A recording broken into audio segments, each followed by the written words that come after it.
दोस्तों इस वीडियो के माध्यम से आज मैं आपको जानकारी देने वाला हूं कि फॉर्म 50G किस प्रकार से फिलअप किया जाता है। 50G फॉर्म फिलअप करने के क्या सही तरीका होता है वो मैं आपको इस वीडियो में बताने वाला हूं। अगर आप अपना पीएफ का पूरा पैसा निकासी करना चाहते हैं और जो भी आपका पीएफ का पैसा है वो अगर आपका 50,000 से ज्यादा है, साथ ही साथ जो भी आपका सर्विस पीरियड है वो भी अगर आपका 5 साल से कम होगा, तो यहाँ पर आपको फॉर्म 50G भर करके आपको अपलोड करना होगा। लेकिन अगर आप इस कंडीशन में फॉर्म 50G भर करके अपलोड नहीं करते हैं तो जो भी आपका पीएफ का पैसा होगा उस पर आपका लगभग 10% का टीडीएस कट जाएगा।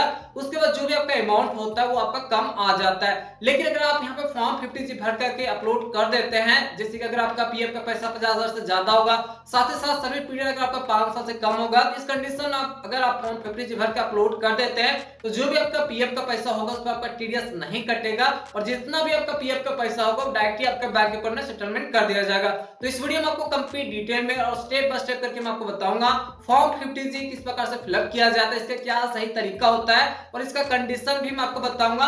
साथ ही साथ कहां पे आपको अपलोड करना होता है, कितना साइज बना करके आपको अपलोड करना होता है वो भी मैं आपको इस वीडियो में बताने वाला हूं। तो चलिए वीडियो शुरू करते हैं। वीडियो को अगर अभी तक लाइक नहीं किए होंगे तो वीडियो को लाइक कर लेना, साथ ही साथ चैनल को भी आपको सब्सक्राइब कर लेना है। सबसे पहले मैं आपको फॉर्म 50G में आपको दिखा देता हूं, तो स्क्रीन पे देख सकते हैं इस प्रकार से फॉर्म 50G आता है और जो भी फॉर्म 50G का पीडीएफ फाइल आता है उसमें जनरली दो पार्ट होता है। पहला पार्ट ऊपर देखिए यहाँ पर नजर आता है पार्ट 1 और इसमें जनरल एक ही पेज आता है, इसी पेज को आपको फिलअप करना होता है। नीचे आइएगा देखिए ये केवल एक सिंगल पेज होता है और पहला पार्ट को ही केवल फिलअप करना होता है जिसमें केवल सिंगल पेज होता है और इसी पार्ट को मैं आपको फिलअप करके मैं आपको दिखाने वाला हूँ और इसी पार्ट को फिलअप करके आपको अपलोड करना होता है। ठीक है, उसके बाद नीचे आएगा तो दूसरा पार्ट होता है जिसमें ये दो पेज होता है। यहाँ पे देखिए पार्ट 2 नजर आता होगा और इसमें जनरली दो पेज आता है, पहला पेज और नीचे देखिए दूसरा पेज। इस पेज को आपको फिलअप करने की जरूरत नहीं है, केवल आपको पहला ही पेज को आपको फिलअप करना है। ठीक है, और इस पेज को फिलअप करने से पहले मैं आपको कुछ कंडीशन में आपको बताता हूँ किस कंडीशन में आपको फॉर्म 50G भरने की जरूरत पड़ता है। कंडीशन नंबर 1 में आता है जो भी आपका सर्विस पीरियड है वो अगर आपका 5 साल से लेस देन होगा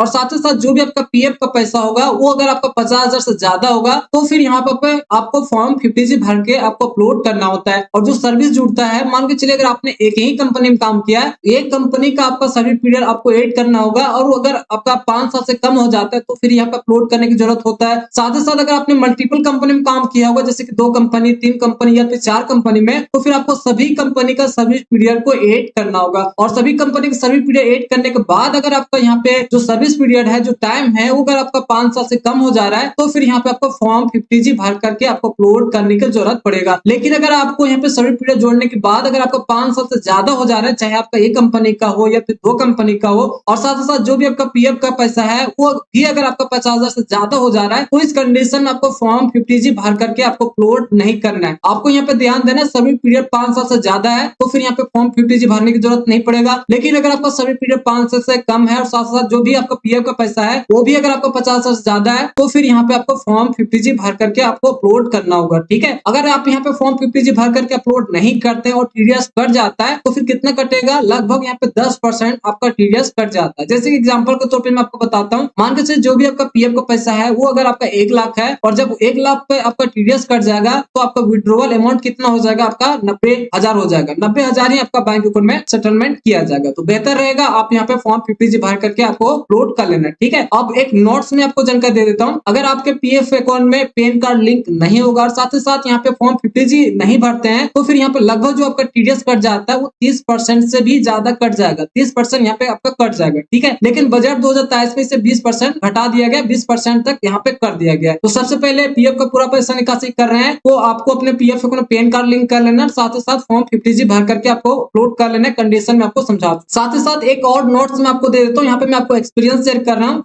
अगर आपके पीएफ अकाउंट में पैन कार्ड लिंक नहीं होता है, साथ ही साथ फॉर्म 50G भर करके भी अपलोड नहीं करते हैं और फॉर्म 19 यहाँ पे क्लेम करने के लिए सबमिट कर देते हैं, तो यहाँ पे कुछ कंडीशन में ईपीएफओ की तरफ से देखा गया है कि रिजेक्ट कर दिया जाता है। सबसे पहले मैं आपको प्रूफ दिखाना चाहता हूँ, जो मेरे केस में रिजेक्ट किया गया है वो सबसे पहले मैं आपको दिखा देता हूँ ताकि आप भी ऐसे गलती ना करें और आपका क्लेम रिजेक्ट ना हो। ठीक है, तो सबसे पहले यहाँ पर स्क्रीन पर देख सकते हैं, यहाँ पे मैं एक पीएफ के पासबुक में लॉगिन हो चुका हूँ जहाँ पे क्लेम रिजेक्ट किया गया है। यहाँ पे मेनली यही कारण था, पैन कार्ड लिंक नहीं था, साथ साथ इन्होंने फॉर्म 50G भर करके अपलोड नहीं किया था। ठीक है, सबसे पहले यहाँ पे देखिए फुल एंड फाइनल सेटलमेंट के लिए फॉर्म 10C यहाँ पे फिलअप किया गया था, पेंशन का पूरा पैसा निकासी करने के लिए, साथ ही साथ पीएफ का पूरा पैसा निकासी करने के लिए फॉर्म 19 भी फिलअप किया गया था, और दोनों क्लेम यहाँ पे देख सकते हैं रिजेक्ट कर दिया गया। रिजेक्ट करने का कारण क्या है, सबसे ऊपर में देखिए नजर आता होगा PAN not link PF number, ठीक है, पैन कार्ड लिंक नहीं है। ठीक है, और नीचे देखिए यहाँ पे जो पीएफ का पैसा जो क्लेम था वो रिजेक्ट करने का कारण है, पहला कारण में तो यहाँ पे देखिए pan card is not link, pan card link नहीं था, और जब पैन कार्ड लिंक नहीं रहेगा तो यहाँ पे देखिए लगभग यहाँ पे 36% तक यहाँ पे डीडीएस कटने का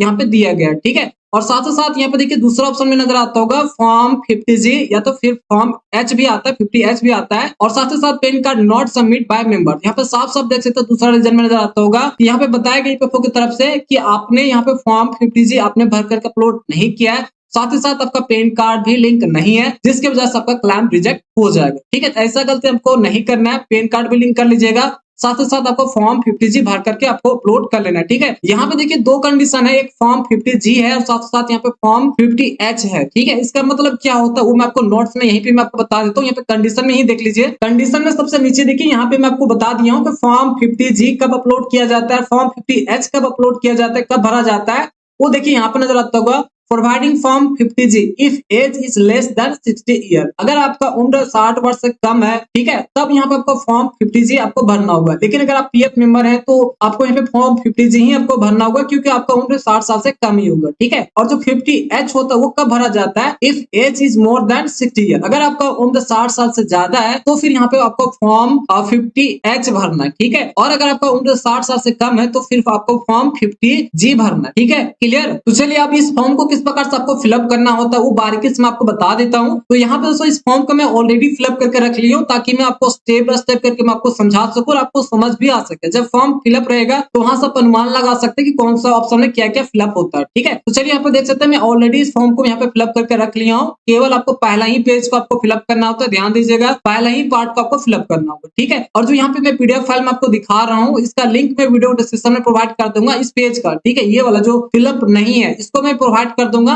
वीडियो डिस्क्रिप्शन में लिंक मिल जाएगा, या फिर मेरे टेलीग्राम चैनल ज्वाइन कर लीजिए, वहां पे आपको इसे प्रोवाइड कर दूंगा, वहां से आप डाउनलोड कर सकते हैं। और डाउनलोड करने के बाद आपको केवल और केवल पहला पेज को ही प्रिंट आउट लेकर के आपको फिलअप करना है, और फिलअप करने के बाद अपने मोबाइल के कैमरा से इसे आप पीडीएफ फाइल में बना लीजिएगा, मैं आगे बताऊंगा। ठीक है, या फिर स्कैन करके भी आपको अपलोड करना होगा। तो चलिए सबसे पहले फॉर्म किस प्रकार से आपको फिलअप करना है वो मैं आपको बता देता हूं। तो सबसे पहले यहाँ पे देखिए पहला ऑप्शन में नजर आता होगा, पहला नंबर में नजर आता होगा नेम ऑफ एसेट्स। ठीक है, तो सबसे पहले तो यहाँ पे आपको नाम देना है। ठीक है, यहाँ पे देखिए सब कुछ यहाँ पे मैं डमी फिलअप किया हूँ। ठीक है, बस एग्जाम्पल के तौर पे यहाँ पे फिलअप किया हूँ। तो यहाँ पे जो भी आपका पूरा नाम है, जो भी आपके आधार कार्ड पे जो भी आपका पीएफ अकाउंट में आपका नाम होगा, वो पहला ऑप्शन में आपको यहाँ पे नाम फिलअप करना है, पहला कॉलम में आपको नाम फिलअप करना है। देन उसके बाद पेन नंबर देना है दूसरा कॉलम में। यहाँ पे जो भी आपका पेन नंबर है 10 डिजिट का, वो यहाँ पे आपको पेन नंबर पूरा का पूरा सही सही से आपको फिलअप करना है। देन तीसरा नंबर में यहाँ पे जो आपको फिलअप करना है स्टेटस में आना है, यहाँ पे आपको इंडिविजुअल फिलअप करना है, वर्डिंग देख लीजिएगा, सेम वर्डिंग इसी प्रकार से आपको फिलअप करना है। ठीक है, देन यहाँ पे देखिए चौथा नंबर में प्रीवियस ईयर पूछा जा रहा है, प्रीवियस फाइनेंशियल ईयर के बारे में पूछा जा रहा है। तो यहाँ पे इनकम टैक्स में प्रीवियस ईयर का कहने का मतलब होता है अभी प्रेजेंट टाइम में कौन सा फाइनेंशियल ईयर चल रहा है, उसी का ईयर यहाँ पे आपको फिलअप करना होगा। जैसे कि अभी जो ईयर है 2023 है, तो प्रेजेंट टाइम में जो फाइनेंशियल ईयर चल रहा है 2023-2024 चल रहा है। ठीक है, अभी ये मार्च 2024 तक चलेगा, तो यहाँ पे आपको फिलअप करना होगा 2023-2024। लेकिन जैसे ही आप मार्च 2024 के बाद अगर आप इस फॉर्म को फिलअप करेंगे तो वहां पे फिलअप करना होगा 2024-2025। ठीक है,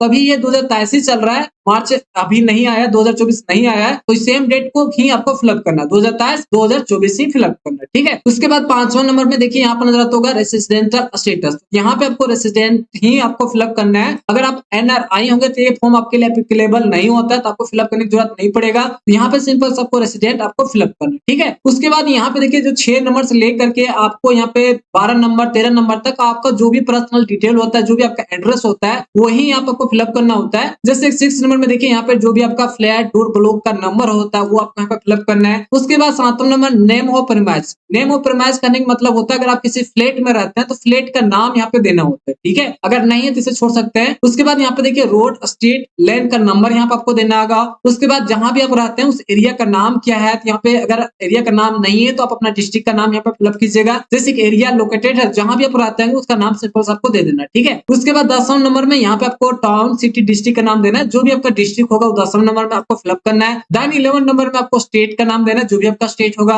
देन आपको 12 नंबर में एरिया पिन कोड नंबर देना है। देन 13 नंबर में अगर आपके पास ईमेल आईडी है तो यहाँ पे ईमेल आईडी दीजिएगा, ठीक है। 1 से लेकर के 13 तक इस प्रकार से आपको फिलअप करना है, वो मैंने आपको बता, ठीक है। यहाँ तक फिलअप करना काफी इजी था। चलिए आप 14 नंबर और 15 नंबर आपको समझना होगा, ठीक है। 14 नंबर में सबसे पहले तो आपको यहाँ पे मोबाइल नंबर देना है, जो भी आपके पास मोबाइल नंबर है, जो भी आपके आधार कार्ड, पैन कार्ड या फिर आधार कार्ड के साथ लिंक है, वो मोबाइल नंबर पे यहाँ पे दीजिए, या तो लिंक नहीं भी है कोई भी अगर आपके पास मोबाइल नंबर है तो सिंपल से यहाँ पे आपको दे दें, ठीक है। उसके बाद 15 नंबर आता है। 15 नंबर को आपको बारीकी से समझना होगा। ये जो 15 नंबर है ये आपके लिए ऑप्शनल भी हो सकता है। कैसे, मैं आपको समझा देता हूँ। 15 नंबर में सिंपल से बोला जा रहा है, क्या आपने जो लेटेस्ट फाइनेंशियल ईयर चल रहा है 2024 चल रहा है, क्या उसमें आपने इनकम टैक्स आपने फिलअप किया है? अगर आपने फिलअप किया होगा तो फिर आपको एस पर टिक मारना है। ध्यान दीजिएगा, अगर आपने income tax latest financial year 2023-24 में फिलअप किया होगा तो फिर यहाँ पे आपको एस पर टिक मारना है। और एस पर जब टिक मारिएगा तो यहाँ पे फाइनेंशियल ईयर भी बताया जा रहा है, जो भी असेसमेंट ईयर है उसे भी यहाँ पे फिलअप करना होगा। तो यहाँ पे देखिए मैंने यहाँ पे फिलअप किया था, तो यहाँ पे देखिए असेसमेंट ईयर 2023-2024 यहाँ पे मैंने फिलअप किया। लेकिन अगर आपने इनकम टैक्स फिलअप नहीं किया होगा, आप इनकम टैक्स के दायरे में नहीं आते होंगे, तो फिर यहाँ पे आपको केवल और केवल नो पर आपको टिक मारना होगा। लेकिन जितने भी 100% पीएफ मेंबर होंगे उसमें से 90% लोगों को यहाँ पे नो में ही टिक मारना होगा, क्योंकि वो अपना इनकम टैक्स फिलअप नहीं किए होंगे, उनको जरूरत नहीं पड़ता होगा, तो आपको नो में ही टिक मारना है। यहाँ पे इसलिए मैं दिया, अगर आपको फिलअप करने की जरूरत पड़ता होगा, आपने फिलअप किया होगा, तो फिर आपको एस पर टिक मार करके यहाँ पे फाइनेंशियल ईयर आपको देना होता है, ठीक है। उसके बाद आपको 16 नंबर और 17 नंबर भी आपको बारीकी से समझना होगा। 16 नंबर में यहाँ पे आपसे पूछा जा रहा है, यहाँ पे देखिए लिखा हुआ आता होगा estimate income for which this declaration is made by, ठीक है। यहाँ पे सिंपल से बताया जा रहा है आप इस फॉर्म 50G को क्यों फिलअप कर रहे हैं, कितना आपका पैसा था जिसकी वजह से आप फिलअप कर रहे हैं। तो यहाँ पे सिंपल से आपको एक काम कर लेना है, सबसे पहले आपको अपने पीएफ के पासबुक लॉगिन हो जाना है। पीएफ के पासबुक लॉगिन हो जाने के बाद जो भी आपका पीएफ का पैसा होगा, जितना भी आपका पीएफ का पैसा होगा, वो अमाउंट को यहाँ पे फिलअप कर देना। जैसे कि मेरे केस में जब मैं अपने पीएफ के पासबुक लॉगिन हुआ तो वहां पे मुझे दिखा 2 लाख था, तो यहाँ पे 2 लाख मैंने फिलअप कर दिया, ठीक है। आप यहाँ पे एग्जैक्ट भी फिलअप कर सकते हैं या फिर इससे कम और ज्यादा भी हो सकता है, कोई दिक्कत की बात नहीं है। तो अगर आप एग्जैक्ट फिगर में फिलअप करना चाहते हो पासबुक में लॉगिन होइए, वहां पे आपका बैलेंस दिख जाएगा, वही अमाउंट यहाँ पे आपको फिलअप कर, ठीक है, क्लियर। उसके बाद अगला जो ऑप्शन है यहाँ पे 17 नंबर में आपको फिलअप करना होगा कि आप एक फाइनेंशियल ईयर में आपने कितना अमाउंट आपने कमाया है, कितना है आपका एक ईयर में इनकम, ठीक है। तो सबसे पहला तो इनकम यहाँ पे देखिए 2 लाख है, ये तो जुड़ जाएगा। साथ ही साथ 2 लाख के अलावा और भी कहीं से आपका इनकम आता है, उससे आपको एड करके बताना होगा। जैसे कि रेंटल इनकम आता होगा, कहीं और काम करते होंगे उसका इनकम आता होगा, कहीं से भी आपका इनकम आता होगा, उस अमाउंट को जोड़ करके यहाँ पे आपको फिलअप करना है। जैसे कि यहाँ पे देखिए मैंने 2,40,000 बस एक एग्जांपल के तौर पे यहाँ पे मैंने राउंड फिगर में फिलअप किया। और यहाँ पे आपको ध्यान देना है 2.5 लाख से यहाँ पे ज्यादा आपको नहीं फिलअप करना है, 2.5 लाख से आपका ज्यादा नहीं होना चाहिए, ठीक है। इतना आपको समझ आ गया होगा। उसके बाद नीचे आएगा तो यहाँ पे देखिए 18 नंबर में सिंपल से पूछा जा रहा है, जैसे कि यहाँ पे एक फॉर्म, ये आप फॉर्म 50G फिलअप कर रहे हैं, इसके अलावा और भी कहीं आपने फॉर्म 50G भर करके अपलोड किया है क्या? अगर किए होंगे तो फिर यहाँ पे नंबर वाइज दे करके आपको डिटेल आपको देना होगा। अगर नहीं किए तो सिंपल से total number of form number यहाँ पे देखिए फॉर्म 50G यहाँ पे नजर आता है फील्ड, तो यहाँ पे मैंने नहीं फिलअप किया तो NA दिया, ठीक है। यहाँ पे दूसरा ऑप्शन में भी NA देना है, ठीक है। अगर आपने कहीं भी फॉर्म 50G दोबारा से पहले भी अगर आपने फॉर्म 50G भर करके अपलोड किया होगा तो नंबर में यहाँ पे 1 आपको देना है। अगर आपने 2 बार किया होगा पहले तो आपको 2 देना है, अगर आप 3 बार किए होंगे तो फिर आपको 3 देना है, और कहाँ किया था, क्या कारण था, वो यहाँ पे आपको देना हो। सिंपल से यहाँ पे देखिए detail of the form number 50G other than this form, इस फॉर्म के अलावा और भी कहीं आपने प्रीवियस सेम ईयर में 2023-24 ईयर में ही अगर आपने अपलोड किया तो उसका डिटेल आपसे मांगा जाता है। तो आपके केस में भी आपने कभी भी नहीं अपलोड किया होगा तो यहाँ पे एनी ही देना है, ठीक है। इतना आपको फिलअप करना है। उसके बाद नीचे आएगा तो 19 नंबर आपको समझना होगा, मेन पार्ट यहाँ भी है। 19 नंबर में आपसे पूछा जा रहा है detail of income from which the declaration is failed. यहाँ पे 19 नंबर आपसे पूछा जा रहा है कहाँ से आपका इनकम आया था जिसके कारण बस इस फॉर्म को फिलअप कर, ठीक है। तो सबसे पहले सीरियल नंबर में यहाँ पे देखिए सीरियल नंबर नजर आता होगा, तो यहाँ पे आपको 1 देना है। उसके बाद आपका जहां से भी इनकम आया था, जैसे कि आपका पीएफ अकाउंट से इनकम आया है, आप पीएफ का पैसा निकासी कर रहे हैं, तो सबसे पहले यहाँ पे यूएन देना है। जो भी आपका यूएन नंबर है 12 डिजिट का, वो यूएन नंबर यहाँ पे आपको दे देना है, ठीक है। उसके बाद देखिए नेचर ऑफ इनकम, कहाँ से पैसा आया था, यहाँ पे देखिए पीएफ विड्रॉवल करना चाह रहे थे, यहाँ पे केवल और केवल आपको पीएफ विड्रॉवल यहाँ पे आपको फिलअप कर। उसके बाद यहाँ पे सेक्शन अंडर में आना है, यहाँ पे देखिए section under which tax is deducted, ठीक है। तो यहाँ पे आपको फिलअप करना करना होगा 192A, 192A ही आपको फिलअप करना है। सेम इसी प्रकार से 192A ही आपको फिलअप करना, ठीक है। उसके बाद अमाउंट ऑफ इनकम आना है। अमाउंट ऑफ इनकम में यहाँ पे 2 लाख फिलअप करना होगा। जैसे कि मैंने यहाँ पे पीएफ विड्रॉल में यहाँ पे देखिए कितना का विड्रॉल करना, 2 लाख है, मेरा पीएफ का पैसा 2 लाख था, तो जितना भी यहाँ पे 16 नंबर में आपने फिलअप किया था सेम एज यहाँ भी आपको फिलअप करना, ठीक है, क्लियर। उसके बाद नीचे आएगा तो यहाँ पे आपको सिग्नेचर करना होता है। जो भी आपका सिग्नेचर है वो यहाँ पे आपको पूरा का पूरा आपको सिग्नेचर करना है, ठीक है। उसके बाद यहाँ पे डिक्लेरेशन करना होगा, वेरिफिकेशन करना होगा। उसके लिए नीचे आएगा तो यहाँ पे सबसे पहले तो आपको अपना नाम देना है। आईवी के सामने ही देखिए जो भी आपका नाम होगा वह कंप्लीट नाम आपको देना है। यहाँ पे मैंने शॉर्ट नेम बताया हूँ, तो यहाँ पे अपना कंप्लीट नाम दीजिएगा, ठीक है। उसके बाद नीचे आएगा तो यहाँ पे देखिए नजर आता होगा for the previous year ending on, जो ये फाइनेंशियल ईयर चल रहा है वो कब खत्म होगा। जैसे कि 2023 है तो इसका फाइनेंशियल ईयर मार्च 2024 तक होगा, तो खत्म कब होता है, यहाँ पे देखिए 31 मार्च 2024। तो आपको ध्यान देना है, अगर आप 2023 में फिलअप करते होंगे मार्च 2024 से पहले, ठीक है, तो यहाँ पे आपको फिलअप करना होगा 31 मार्च 2024। लेकिन अगर आप मार्च 2024 के बाद फिलअप करते होंगे तो फिर यहाँ पे आपको फिलअप करना होगा 31 मार्च 2025, ठीक है, वो नेक्स्ट फाइनेंशियल ईयर में आपका चला जाए। तो यहाँ पे 31 मार्च 2024 आपको फिलअप करना है। देन यहाँ पे असेसमेंट ईयर आपको फिलअप करना होता है। असेसमेंट ईयर फाइनेंशियल ईयर से जस्ट अगला साल का आगे का होता है, एक साल आगे का होता है। जो भी फाइनेंशियल ईयर अभी जैसे कि 2023 से 24 है तो असेसमेंट ईयर इसका जस्ट एक साल पहले का होता है। तो यहाँ पे देखिए 2024 और 2025 यहाँ पे आपको फिलअप करना है। सेम नीचे आएगा तो यहाँ पे देखिए दोबारा से एंडिंग ईयर में आना है। एंडिंग ऑन देखिए यहाँ पर जाए तो 31 मार्च 2024, जो भी यहाँ पे ऊपर में आपने फिलअप किया है सेम एज वही डाटा वही डेट यहाँ पे आपको फिलअप करना है। उसके बाद यहाँ पे असेसमेंट ईयर पूछा जा रहा है, तो असेसमेंट ईयर अगला साल ही है, तो जो भी ऊपर में 2024 फिलअप किए हैं सेम एज वही यहाँ पे आपको फिलअप करना है। तो ये फॉर्म यहाँ तक आपका फिलअप हो गया। उसके बाद नीचे आएगा तो यहाँ पे सबसे पहले आपको प्लेस का नाम देना है, जहां भी आपका होंगे, आप जहां भी रहते होंगे। आप यहाँ पे डिस्ट्रिक्ट का नाम भी दे सकते हैं, विलेज का नाम भी दे सकते हैं। यहाँ पे आपको प्लेस का नाम देना है। देन यहाँ पे आपको डेट देना है, जिस भी डेट को आप फॉर्म अपलोड कीजिएगा वो डेट यहाँ पे आपको मेंशन करना है। तो जिस भी तारीख को पीएफ विड्रॉल करने के लिए फॉर्म आप भर रहे हैं उसी का डेट यहाँ पे दे दीजिएगा। उसके बाद दोबारा से यहाँ पे आपको सिग्नेचर करना है, ठीक है। इतना कर लेने के बाद सिंपल सी आपको इसका अपने मोबाइल फोन से फोटो खींच लेना है। जनरली आपको पीडीएफ फाइल में बना लेना है। इसका जो साइज होगा वो 1 MB से कम होना चाहिए, या तो फिर इसे स्कैन भी कर सकते हैं, ठीक है। तो फॉर्म फिलअप करने का तरीका मैं आपको बता चुका हूँ। चलिए अपलोड कहाँ पे करना होता है वो भी मैं आपको बता देता हूँ। इसके लिए जो भी मैंने यूट्यूब पर पीएफ का पूरा पैसा निकासी करने के लिए और पेंशन का पूरा पैसा निकासी करने के लिए जो वीडियो बनाया था उसी के माध्यम से मैं आपको यहाँ पे दिखा रहा हूँ, ठीक है। तो जैसे ही आप अपना पीएफ का पूरा पैसा निकासी करने के लिए फॉर्म 19 आप सेलेक्ट करते हैं। 19 सेलेक्ट करने के बाद जब नीचे आते हैं तो यहाँ पे देखिए नजर आता होगा अपलोड फॉर्म 50G। यहाँ पे देखिए अपलोड फॉर्म 50G का ऑप्शन आ रहा है, और यहाँ पे नीचे देखिए नजर आता है only PDF file of maximum size, यहाँ पर नजर आता है 1 MB इज सपोर्टेड। तो यहाँ पे जनरली जो भी आपने 50G फॉर्म आपने फिलअप किया उसे अपने मोबाइल फोन से फोटो खींच लीजिए, स्कैन कर लीजिए, और उसका जो साइज होगा वो 1 MB से कम आपको रखना है। साथ ही साथ उसे आपको एक पीडीएफ फाइल में अपलोड करना होगा। यहाँ पे जेपीजी यहाँ पे सपोर्ट नहीं करेगा, इमेज यहाँ पे सपोर्ट नहीं करेगा। पीडीएफ फाइल में आपको बना करके यहाँ पे चूज फाइल पर जा करके आपको वो अपलोड कर लेना है। अपलोड कर लेने के बाद आपका सक्सेसफुल यहाँ से अपलोड हो जाएगा। उसके बाद फॉर्म 90 जो आप फिलअप कर रहे हैं उसे आपको इजी वे में आपको भर दे, ठीक है।